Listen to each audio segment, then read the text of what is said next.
Welcome to this episode of Unraveling Adoption, an intentional space to delve into adoption's complexities together. I'm Beth Syverson. I'm an adoptive mom of a 19-year-old son, Joey, who is struggling to find his path. I'm walking beside him while working on my own personal growth and healing. We are committed to helping anyone touched by adoption, and we want to help the general public understand adoption's complexities better too. Today's guest is Astrid Castro, founder and CEO of Adoption Mosaic. She's a transracial intercountry adoptee coming from Colombia at the age of 4, along with her older sister. She has been in reunion with her birth family since 2012, and her organization, Adoption Mosaic, creates a strong community of people who can envision a new future of ethical and conscious adoption. Adoption Mosaic provides adoptee-centered courses, speakers, and consultation services to teach adoption competency to anyone in the adoption constellation and beyond. So welcome to Unraveling Adoption, Astrid. I'm so glad you're here. Hello. Thank you for having me. I'm very honored to have you, and I've admired your work for a long time, and your story has impacted me greatly as I've heard you on other podcasts and just being in the adoption space and seeing you around. And I particularly appreciate how you're willing to meet us adoptive parents where we are and to help us be better parents for our kids. I'm sure that takes a lot of emotional energy, and I'm sure you have to put on a lot of padding before you go into some of those rooms sometimes. So I appreciate that because we need the help. Well, thank you for saying that. It means a lot. And I oftentimes don't put myself in spaces that are harmful or toxic. And at the same time, I find that there is a very open and willing adoptive parents community who is eager to learn and eager to sit back and listen and just let us adoptees take the lead. And when we met, Beth, I definitely felt that you were one of those parents. And so I just really appreciated that you offered that. Yes. Yeah. I think there are a lot of us out there, but some of us don't know that this information is available, so that's one of the reasons this podcast exists, is to just expose everyone, adoptive parents and community members, that adoptees need to be heard. Adult adoptees, particularly the ones that have done their work and are willing to help us. So I very much appreciate that. And I know you started speaking on panels about adoption at age 18, which is amazing. And you've always felt passionate about sharing your truth and educating others. Would you like to just start by sharing your adoption story before that time, and then we'll get into your current work? Sure, absolutely. So I immigrated, as you said in the introduction, I immigrated to the United States in 1974 from Bucaramanga, Colombia, by way of international adoption. My biological sister and I boarded a plane with a social worker and came to the United States when we were 4.5 and 6 years old, to later be adopted by a very loving white couple who were excited to become parents. Unfortunately, like so many parents, they had zero support, education, preparation. The system really had failed them on what it meant to be parents of children of color who were older and had experienced extreme traumas like homelessness, hunger, abuse, neglect. And then within 3 months of arriving in the United States, our new mother was pregnant with our little brother. Oof. And we grew up moving. So growing up, we moved an average of every 5 years from state to state with our family intact. Most of the places that we lived were in the suburbs of nearby large cities. I've lived near Boston when we were first adopted, in a suburb outside of Boston, and then in a suburb outside of Atlanta, Georgia, and then a suburb outside of Portland, Maine, and then back to Boston, and then out to Colorado. Yeah. And so as a family, we moved a lot. People oftentimes ask me if my dad was in the military, and he was not. No, or work or whatever. Yep. He worked for the same company, which was a large national company that moved him a lot. And he thought it was a really wonderful opportunity for our family to get to explore and see different parts of the United States. And I think that there's some pros and cons to that experience. As a transracial family. My sister and I experienced, and, actually our entire family experienced having to navigate new neighborhoods, new friends, new schools, new communities, and navigate being a conspicuous family. Mm-hmm. And that there was no getting around the people in our community learning instantly that my sister and I had had the experience of being adopted. Yeah. Because our families screamed adoption as we walked There's no together as a hiding family. that. Yeah, there's no hiding that, right? So having to on an average of every 5 years, having to reclaim in a way, explain to everyone around us, yes, he's my brother, yes, those are my parents. And that was really challenging for me in particular. Then on the flip side of it, I had learned so much about different parts of the country in a really intimate way because I lived in those parts of the country.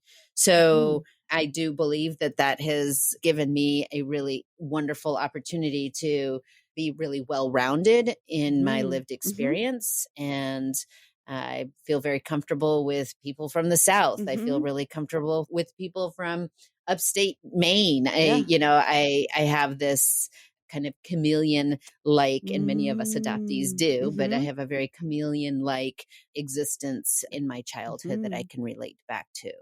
So I bet. Yeah. And you've been in both Portlands. I have been in board because now, and then in my adulthood after Colorado, then I moved to Italy, lived there for 2 years, and then moved to Salem, Oregon, and then up to Portland, You've been Oregon. everywhere. I've moved a lot. Man. All right. Wow. I wanted to touch on the fact that your adoptive parents, as soon as they adopted you, got pregnant. That I think that happens quite often, not like all the time, but it's common. I think maybe when adoptive parents think they can't get pregnant, they relax because now they have these adopted kids and then they get pregnant. And what does that do to the adopted kids when then there comes bio kids after that? Well, first, Beth, I want to back up and say that is a myth. It makes total sense why you say that. Really? And so I have a theory. Okay. I like to talk about when I create a theory because of the amount of years I have worked in the adoption field and industry that anecdotally I've seen this so much that I come up with my own little theories. And so I call these theories Wikistrids, Wikipedia according to Astrid. Okay. Yeah. Oh, okay. Got it. So this is a Wikistrid, and that the reason why we think that this happens so often, it actually statistically, and this is an old statistic that I read many years ago in an Evan B. Donaldson Research Institute. It's an organization that no longer exists. But when it did, I remember reading a paper that said that it actually, women experiencing pregnancy after adoption only happens 3% of the time. Oh, really? Okay. And so when I heard that, I kind of chuckled to myself, or when I read that, I chuckled to myself and I said, well, then I must know all 3%. Are they just loud? I don't know. What is that? What is that? Right. Yeah, exactly. So this is the Wikistrid. Okay. The Wikistrid is that I believe that the people who do experience pregnancy end up talking about it at a much higher rate than those who don't, right? And so therefore it gets highlighted at a much higher rate. Okay. And therefore it seems like it happens more often than it does. But that 3% is tiny. Very tiny. Yeah. And so, but maybe folks like you and I who are in this work and talking to other people and go to conferences and so forth, we hear it more often than not. So our mom was, like I said, 3 months after we arrived, was pregnant with our brother. And we were really excited to have a new brother come into the family. I think our parents did a really wonderful job explaining to us that a baby was coming and that we get to be older sisters. And I remember being excited about that. And there was never, ever a time where I wasn't excited about my brother coming into the family and being an older sister, because I was the younger of the two of us, of my sister and I. And I think that the times where it got to be noticeable that the adoption piece, that we came from different places to be a part of this family, was oftentimes when I was, mad at him or for other things, right? He got to sit in the front seat and I didn't, or, whatever things, silly things like that. And we didn't have language in our family to talk about adoption. We didn't have language in our family to talk about differences, and that we came from different families. We didn't know how to honor that. And so as somebody who had a sibling who is biologically related to my parents, it wasn't until later in life that I had language to talk about that. And a lot of that came from the work that I started doing in adoptions from 18 on. So I have explored what it means for my parents to have a biological son and two adopted girls that are biological to each other. I've explored that a lot more than I think our family has known how to explore it. Very good. Yeah, I'm sure it's very complicated. Yeah, Beth, I will say one of the things that I think is really important is that I remember when I was younger, I would ask my mom all the time, just tell me, who's your favorite, right? And I really, really wanted to know the answer to that question. And I remember feeling like Tony was obviously her favorite because Tony was her biological son. And of course, my mom, being a mom who has multiple children, I don't have any favorites, right? You're all my favorites. And I was like, no, but really, like, who's really your favorite? And I remember feeling like I needed somebody to be able to validate that Tony had come into their family in a different way than my sister and I. I needed somebody to validate that the attachment that Tony had with our mom was different than the attachment that she had with us. And by societal standards, one could argue that it was a stronger attachment because of her biological and her and him, the two of them having a biological attachment to each other.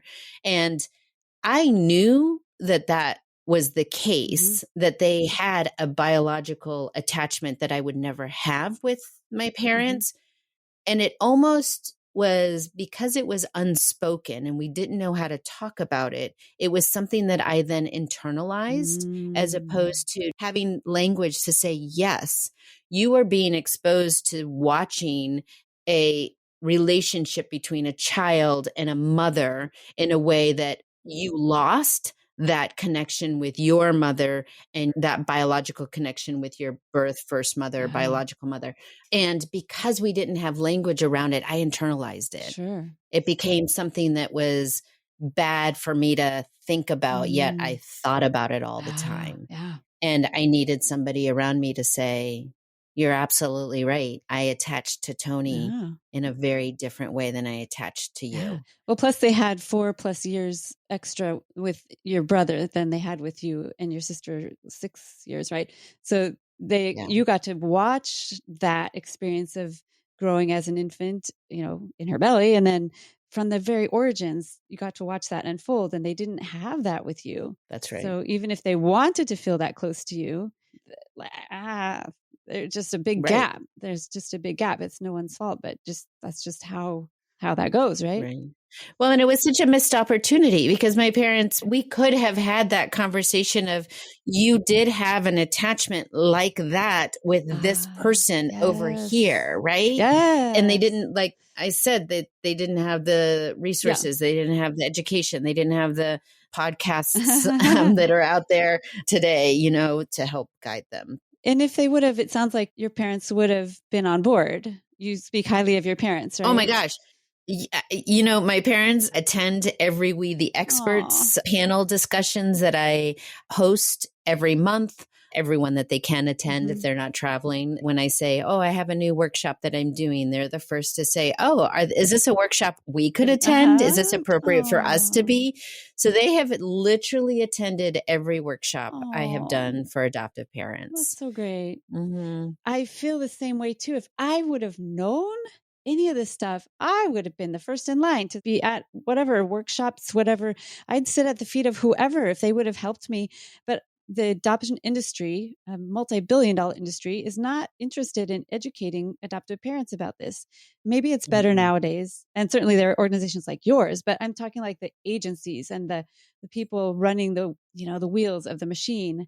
They're not going to hand you a worksheet telling you all the risk factors and all the problems that are kind of likely to happen with your adopted child, because that would it probably might derail a few adoptions. So well, and I would argue if that derails adoptions, then I think that it should derail. Absolutely. I think if those parents hear that adoption is you're signing up for something in the long game of it, this is what it looks like. I just did a presentation to the Coalition of Oregon Adoption Agencies along with Shalise Giesecke, who also works at Adoption Mosaic. And she and I did a presentation yesterday to 33 social workers who wanted to learn about the history of transracial adoption that we offered this training. And I said to them, I think one of the biggest mistakes that happens in pre-adoption education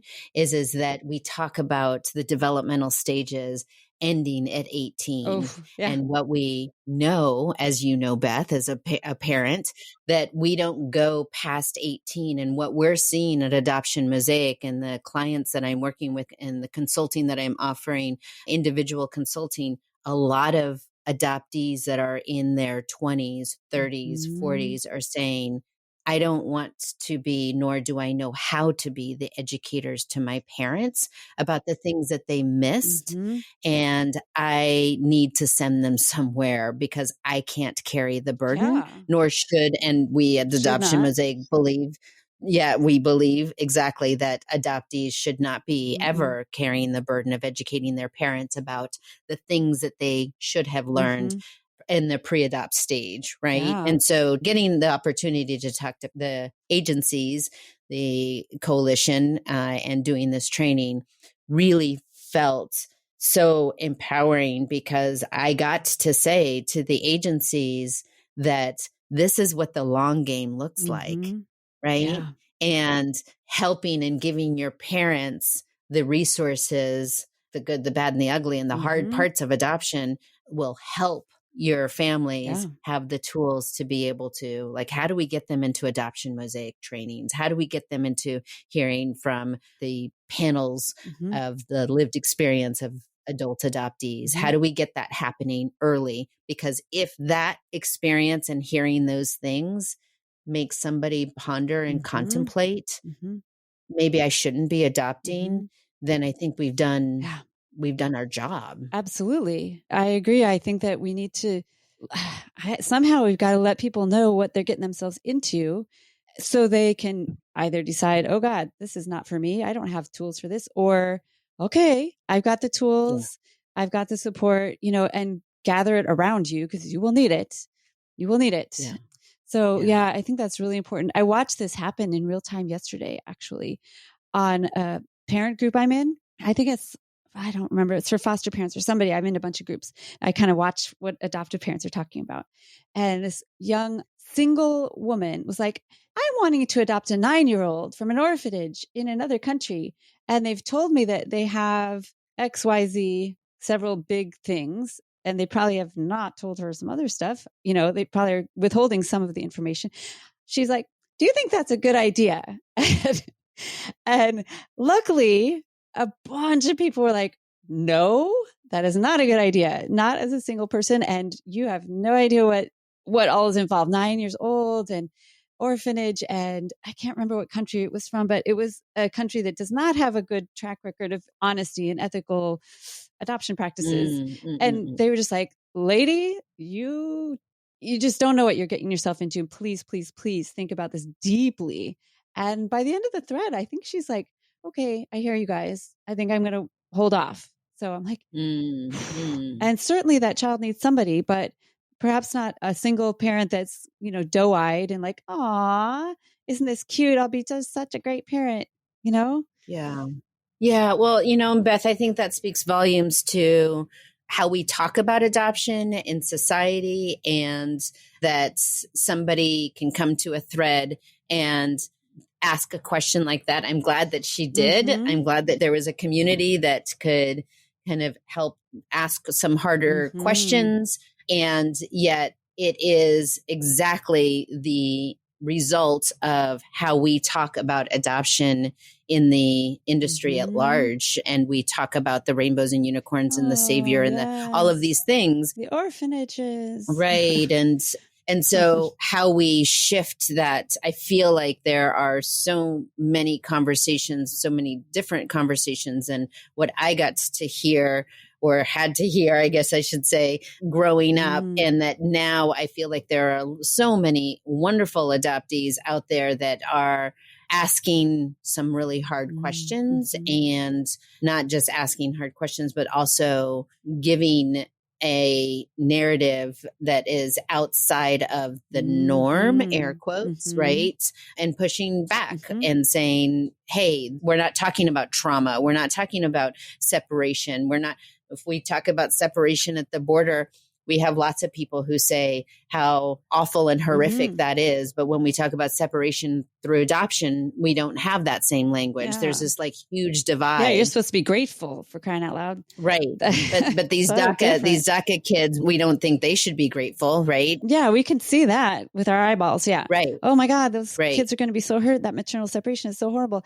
Yeah. And then we look at our adopted kids and say, why aren't you grateful? Yeah, that's really, really true. That's sad. Yeah. It must be so hard to be on that receiving end of that. Yeah, it can be. Yeah, it can be sometimes. Yeah. I know you've worked through a lot of it, but I'm sure it's always still there. And what was the circumstance around your adoption? Why were you and your sister adopted, so late at 4.5 and 6? What was your situation, or do you know? Yeah. So before 2011, we were told in our paperwork that my sister and I had become available through my parents' narrative, and what they shared with us and what our paperwork said was that we both became available for adoption, and there was no paper trail as to why we became available for adoption. There was some speculation. I was born with 3 kidneys, and I had 2 crammed on one side that were kind of malformed. And I was really sick when I arrived in the United States, and very shortly after arriving, I had to have an operation and have both of those kidneys on my left side removed. Okay. And so the narrative I grew up with was that we knew that our mom was poor. This is what we were told. Our mom was poor. She wanted to give us a better life. And it's possible that she took us to the orphanage because of how sick I was, and that she knew that there would be a need for medical attention that she didn't have access to. Okay. Yeah, she couldn't afford to. Okay, that sounds reasonable. Yeah, and that was the narrative that we grew up with. Okay. And I don't believe that my parent, it's not I don't believe. I know, because I've seen the paperwork that my parents got. My parents, that was the narrative that was given to them. My sister and I only spoke Spanish when we first arrived. So when you think about that, and you think about us and, telling our parents any sort of stories of, really early on when we first arrived, they weren't able to understand any stories that we were maybe trying to convey to them about our lived experience in Colombia. My sister and I were within 6 months of arriving to the United States, we completely lost our Spanish. Wow. The social workers had said to my mother when she hired a Spanish-speaking nanny, the social worker came a couple of weeks later to do the home visit after the kids, are in the home for a couple of weeks. And they saw that there was a Spanish-speaking nanny, And the social worker, who was not a Spanish speaking bilingual social worker, said, no, no, no, no. If you need a nanny, get a nanny, but don't have it be a Spanish speaking nanny, because these girls need to learn English quickly so they can start kindergarten. Oh, that just hurts so bad. Yeah. That pains me so bad. That just ripped a big piece of your soul away, your language. Yeah. And then you were not able to communicate anything, because you would have had memories, and 4-year-olds remember stuff. 6-year-olds for sure. Oh man. Yeah. That Yeah. is so horrible. I hope that people are doing that better nowadays. Bilingualism seems to be more widely accepted now. No? I think that a lot of times there's still this idea that assimilation, bringing children here and having them learn English. Here in Portland, Oregon, there's a language immersion school. And to keep your child in a language immersion, it usually doesn't happen until later. I rarely see transracial intercountry adoptions where the children retain their birth language. Rarely, still today. Yeah, I bet. And I would love to meet, if you have any listeners that would be interested in talking with me about what it was like to retain their children's language when that language wasn't their mother tongue. Yes. Well, I think it was from you that I heard that I should have learned Japanese. My son was only 7 months, so he didn't speak Japanese, of course, but he heard Japanese for 7 months and plus 9 months in utero. And wouldn't it have been great if I and his dad would have learned some Japanese, even just a little, so we could have kept some thread of that going. But no. And I had offered him, well, this was so stupid of me, but I was like, hey, Joey, you hate school, but would you like to go to another day of school on Saturday and learn Japanese? And he's like, no, why would I want to do that? Yeah. So yeah, I totally blew that. And now he's not interested at this moment in time. But anyway, but yeah, I blew that. But again, no one told me that might be an important piece to maintain the language that he was born into. I mean, it wouldn't be that hard. Duolingo, just learn some animals in Japanese. I don't know, get some Japanese books for children. You know, it's not that hard. Come on, people. I would have done it. Well, I will say, Beth, so I raised a trilingual daughter.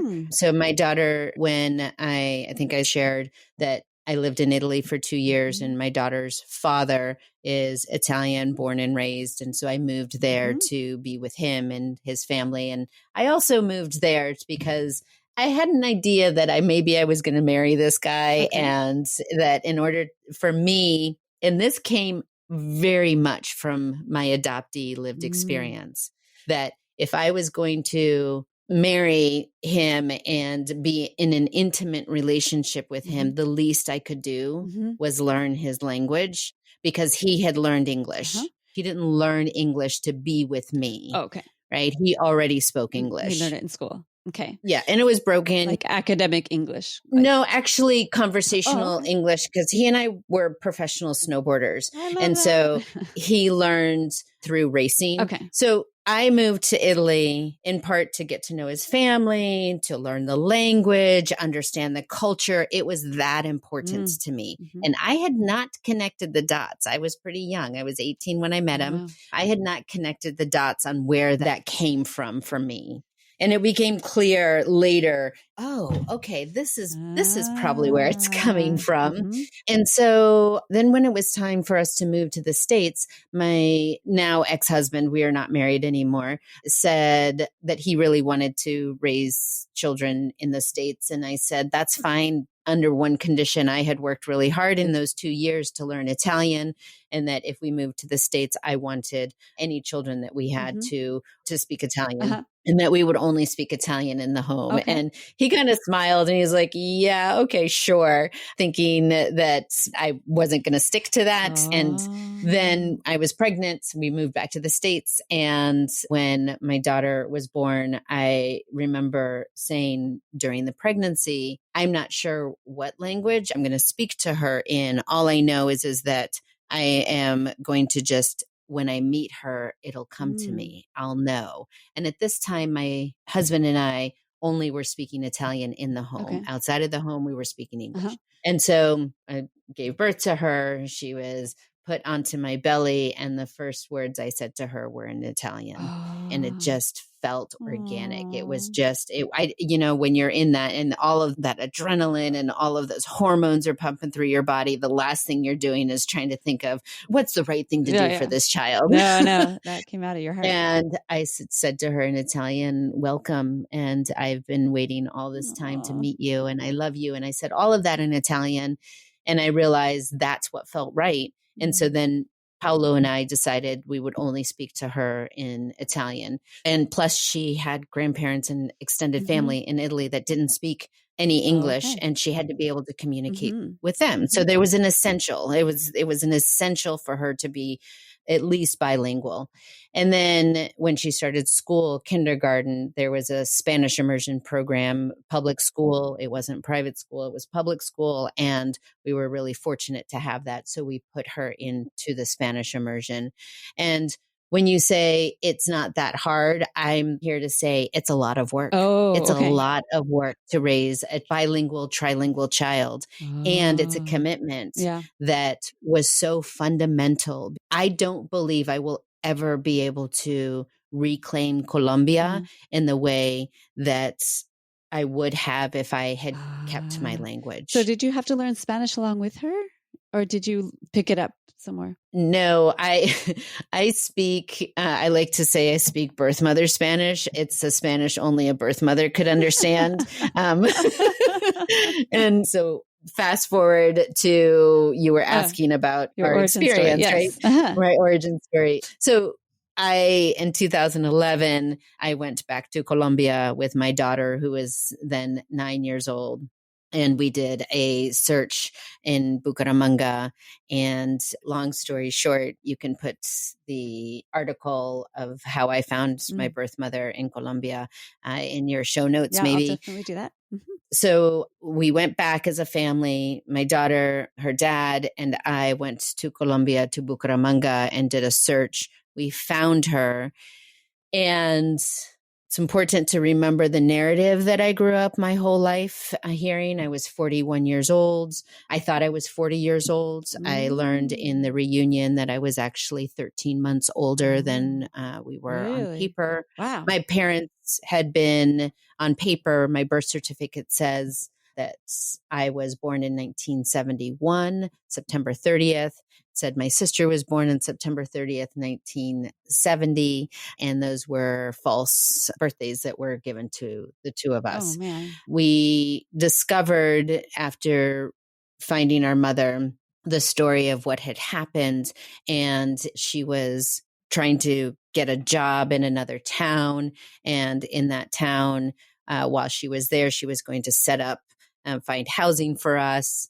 She had to get on a bus that was about 10 hours away for this job. Wow. She had left us with a trusting woman that we were living with at the time. We were renting a room from her. It was her and her adult daughter that were living there, and they agreed to take care of us while our mother went to go set up shop. And in many developing countries, culturally, that is, and a lot of people hear that story here and they're like, oh, she left her two babies with in Colombia, that was pretty standard practice for people who were moving for jobs. And, here in this country, we have a lot of people who will immigrate to this country and then send money back to their kids or send money back to their family. And so I think that the plan was that she was going to do this, send some money to the caregivers, the women who were taking care of us, and that she would be back to get us, and then we would move.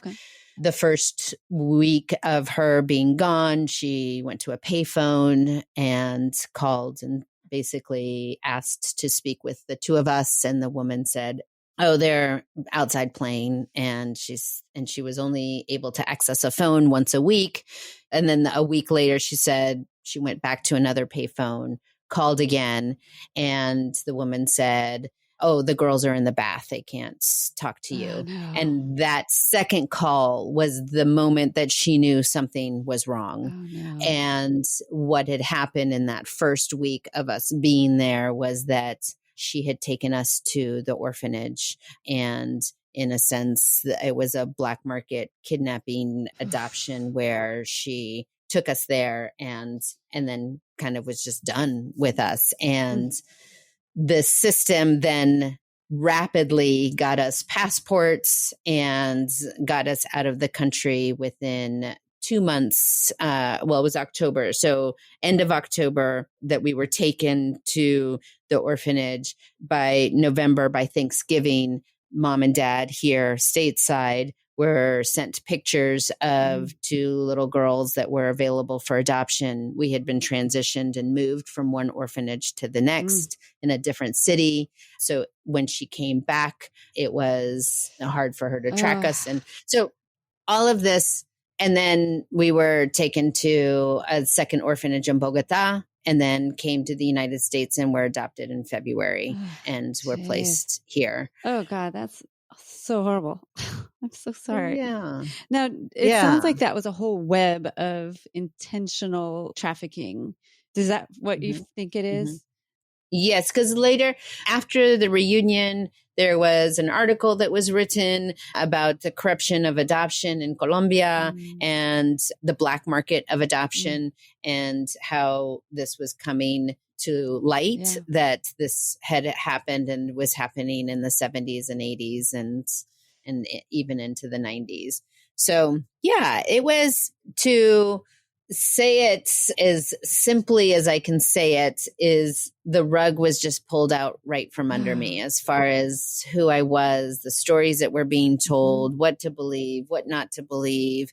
And so this was the narrative that was now told to me, which is flipping the previous narrative upside down on its belly and just not knowing how to unpack that, not knowing what that meant for my existence, for my identity, my being somebody who had been a part of a system that was so corrupt and that the rights of our mother were stripped and that our adoptive parents were left in the dark and they were told very little to nothing. And what that meant for our family, what that meant for this woman, our first mother, who had experienced, she had spent 36 years looking for us, what that meant for her, what it meant for us to reunite. She was picking up where we left off.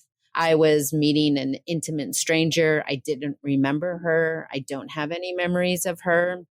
And my sister, of course, does. And so it was having to put all the pieces back together of my identity at 41 years old, reconnecting with our birth mother. And we have a little sister that she parented. And so what that meant for our little sister, us coming back into her life, it was just, we were left out there to navigate this by ourselves. Wow.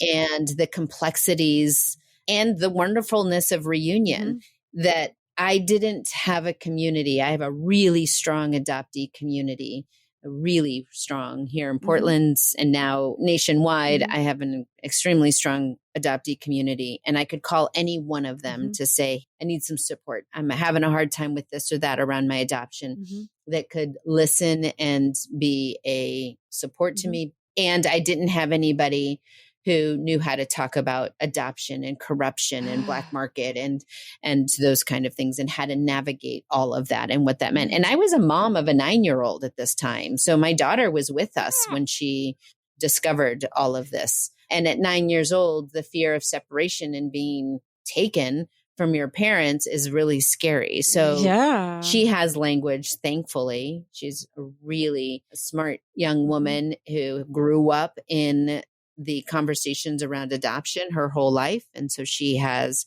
language to be able to talk about the complexities of what this means to her. For her. Yeah. Is there, or was there any sense of danger currently? Like, you're digging through this corruption. I mean, that seems kind of scary. Did you ever feel at danger now? Yeah, I've never felt unsafe in Colombia. I would say the piece of it that I'm trying to understand now is what it means to acquire dual citizenship. And my daughter really wants to also, she's Italian citizen, US citizen, and she really wants to have her Colombian citizenship. And she can't have that unless I get mine first. So navigating the government and figuring that out doesn't feel dangerous. It almost feels impossible, yet I don't believe it's impossible, but it just feels impossible. And one of those aspects is I don't speak Spanish. And that, to be able to speak Spanish at that level, to be able to navigate a government is very different than being able to have conversational. Yeah, that's another level. Like, I can't even speak English in the government court kind of situations. Like, I don't know. That's why I hire lawyers, right? So I can imagine, oh man, that's just so many layers, Astrid. That's like, so many layers. Oh, goodness sakes. And what, as an adoptive parent, I think, oh my God, I'm sure your parents meant perfectly well. And what was their feeling or reaction when they found out that they basically adopted stolen children? How did they deal with that? That's a really good question. I think that whenever we try to talk about it, there's so many emotions and so many feelings. And my parents have absolutely shown that they are here for the discussion and the conversation. And there's this level of protectiveness that I also have towards all of my parents, my birth and my adoptive parents. And that I, for myself, am really navigating what is the importance and what is my need for being able to have these conversations, and at what price will it be on our relationship. My parents are closing in on their 80s. Okay. And in the last, I want to say 10, 15 years since they started really showing up for my adoptee identity, which is a big part of my life, that when they started showing up for that, it was almost like, oh, that just feels so good. And I am really grateful that they're here doing that. And having them to have to go back and say, what went wrong? Why didn't you ask these questions? And I used to have those feelings and that sense of entitlement. And I don't mean that in a negative, like we oftentimes say, oh, so-and-so is so entitled. I do believe us adoptees are entitled to all information that I do trainings on how you have this file of information, whether it's a lot of information or not very much information at all. You have a file that someday your child will have access to, right? And for you to not prepare your child, not when they're 18, we know the worst time to tell a child about their origins is 18. And so not waiting until they're 18, but how do you age appropriately tell the accurate narrative, and I say accurate, air quotes, accurate narrative. As far as you know, right? Right. Whatever narrative is in this file that they'll be able to read, how do you accurately help a child navigate that? So when they are 18, there isn't the rug that's pulled out from under them. Right. Oh, man. To me, that is a goal and a big part of what I do in supporting adoptive parents, and how to navigate that story and talk to their children age appropriately about that. It's a huge deal. Yeah. Yeah. Yeah. Would you like to talk more specifically about the classes you offer to adoptive parents and other people? Would you like to go into that a little bit? Absolutely. Absolutely. We only offer 3 classes, and each one we offer once a year. Our class that is the most extensive is called Lifelong Tools to Successful Parenting for Adoptive Families. And that is a 3-month course. And in that 3-month course, we really unpack how you came to adoption. What was that first 6 weeks of that 3-month class, that 12-week class, is the first 6 weeks is really unpacking, what is your narrative? Why did you say yes to adoption? Because oftentimes adoptive parents and us adoptees, we don't get to hear that story. I grew up hearing my parents say, oh, we adopted because we struggled with infertility. We called a couple agencies, found the one that was right for us, and then we adopted you, and you were a part of our family. And when you think about that narrative being so superficial and not detailed, I think the translation of that narrative becomes one that we then internalize, and we don't think that our parents actually went through a process. Oh, yeah. And part of hearing that process is allowing some attachment to happen. So hearing that, how did you tell grandma and grandpa? Did you call them? Who was the first person you called? Why did you say yes to Colombia? Why did you say yes to a sibling group, an older sibling group that you didn't even speak Spanish? I believe us adoptees need to hear that narrative. And our parents, because my parents in the 70s, and really, honestly, Beth, I'm going to say most parents, even today that I meet, don't have the language on how to age appropriately tell that narrative of their yes to adoption. Did you experience infertility? Did you have a child that you lost, a birth child that you lost? I've had parents say, I'm never going to tell my child that we had a child that was placed with us that didn't work out. Right? Like, and as far as I'm concerned, guess what? Your kid will find that information out at some point. Yeah. Right? Yeah. So how do you tell that? And again, age appropriate is extremely important. And how do you tell your narrative of your journey through the yes to adoption, to the day your child came home? So at the end of those first 6 weeks, we ask adoptive parents to write a letter to their child or their prospective child that they of their yes to adoption. And then the second 6 weeks is, now how do you tell the narrative of why your child came into care and their journey? So that lifelong tools is really focused on those two things. And then the second class is our transracial. It's an 8-week class, transracial parenting. We have 3 adoptees that are all transracial adoptees who specialize in training and on transracial adoption and unpacking for parents to unpack their own racial identity, and then to really explore the history of transracial adoption in the United States and why it's important to know the history, which is not a pretty history. It's fraught. Yeah. It is fraught. Transracial adoption in the United States. What we're seeing is when we grow up and we're independent and we're learning about the history of transracial adoption, it's impossible to not internalize it, to not be angry about it. And once again, if you are a family who is adopted transracially, helping your children understand the history of adoption is critical. And then the last course is called Seasoned Parents. And that is me and an adoptive parent who is a seasoned parent. She has children who are 30 years old and older.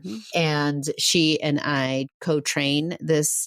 And it is what I said earlier, taking the burden off of the adult adoptee to educate their parents and catch their parents up on what they needed their parents to know about adoption and how to talk about adoption. That last class is so important because people, like regular people outside of adoption, think adoption is one event that happened a long time ago, but oh my God. So it affects every single day, every single breath of everyone involved. Right. And, my son's 19, so barely an adult, but it's very much a part of everything that we do. It influences everything. And that you're addressing that and helping these older parents understand, no matter what they did when the kid was growing up, whatever happened, and what can we do now? Is that kind of where you're at with that? You help them now. Yep. How can they develop their relationship with their child better now as an adult? Their adult child. Yeah. And it's really interesting. We're getting adoptees who are forwarding the flyer of our seasoned parents saying, I need you guys to take this class. I need to not be the person who talks to you about this stuff. Yeah, that's great. What about if you have a child that's estranged? Would that class help you? Absolutely. Yeah. Absolutely. Okay. Yeah. Beth, one of the things that was so interesting was my parents took seasoned parents, the course, and it was on Zoom, and we developed this course. All of our courses are on Zoom. and so accessible to anybody, anywhere Mm-hmm. in the country. And we did the course. It's a 6-week course. My parents were in it. And at the last day of the class, we kind of wrap it up with your takeaways. What is your biggest takeaway? Mm-hmm. And my dad leans into the camera and he says, kid, my biggest takeaway is I finally have some friends who are adoptive parents. And it was that Oh. moment that I realized not only was I raised in adoptee isolation, my parents raised us Mm-hmm. in adoptive parent isolation. Yeah. Yeah. And For sure. that was a game changer for me as far as the work that I'm doing with adoptive parents. Mm-hmm. That if my parents, like you indicated, if my parents had had a community, they would have accessed it. They would have, Mm-hmm. and what it means to be in community with critically thinking adoptive parents, where you can roll your sleeves up and have a brave space Mm-hmm. to be able to have deep conversations about, I didn't know this stuff before. Yeah. And your kids should not be carrying the burden of you saying that over and Mm-hmm. over Yeah. and over Yeah. again. Because that's exhausting. Like, I get it. You didn't know this stuff. Yeah. Yeah. Right? Like, it's exhausting to have to carry the burden of that. Yeah. And it's not the adoptee's responsibility to soothe us. I mean, that turns it around. Like, now you guys have to worry about our feelings, about feeling guilty. And yeah, that's not cool to put on you guys. Yeah. At all. So we can, that's one of the reasons I created APtitude, which is my support group for adoptive parents, because I wanted a place for us adoptive parents to go, holy shit, what have I done? But out of earshot of you guys.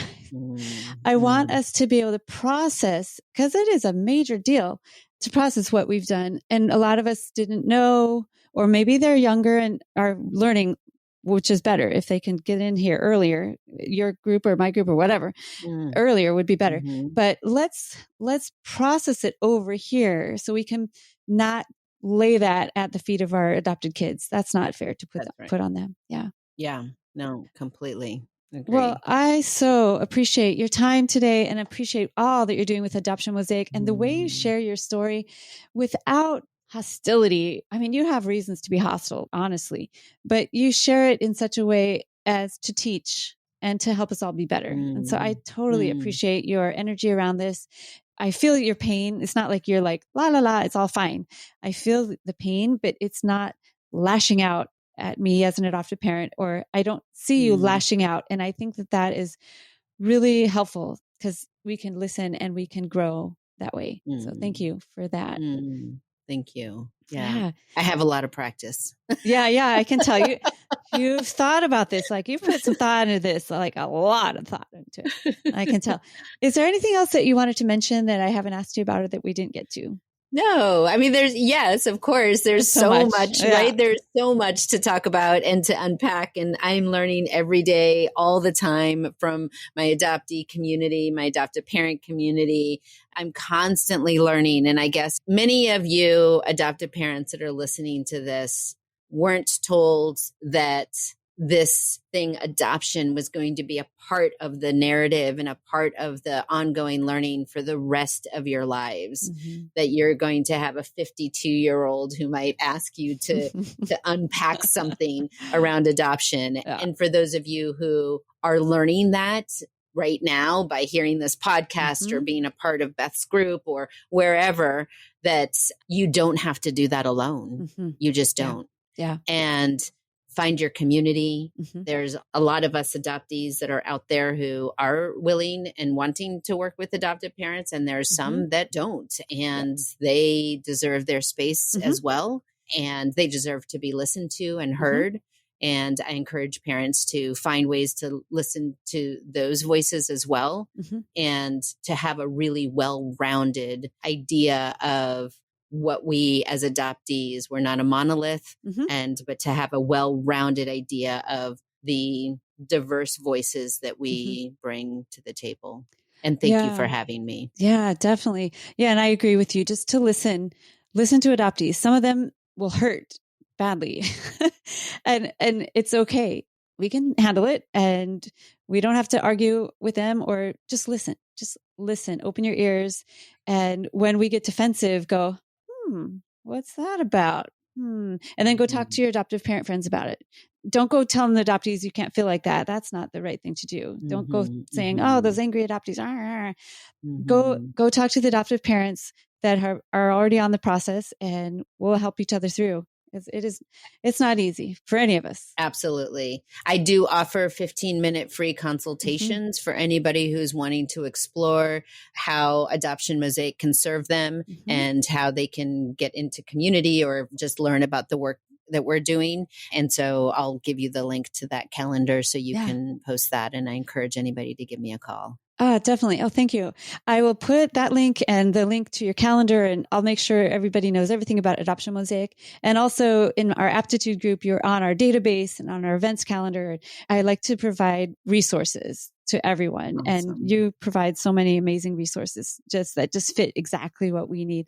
So thank you so much. Awesome. Thank you, Beth. Yeah, please share this episode to anyone that's listening, to people that you know in the adoption constellation or outside of the adoption constellation. Let's get the word out about Adoption Mosaic and all these ideas about adoption. We're trying to change the narrative in our country, in our culture, right? So not easy to do. So help us out, share this episode, and find out more about Unraveling Adoption at unravelingadoption.com. You'll find our group APtitude is within that, and find us on social media. Adoption Mosaic's also on social media all over the place. So find us, connect. There's no reason to be alone in this world. We have lots of people that want to connect and help us all grow on this journey together. So, well, Astrid and I want you all to stay safe.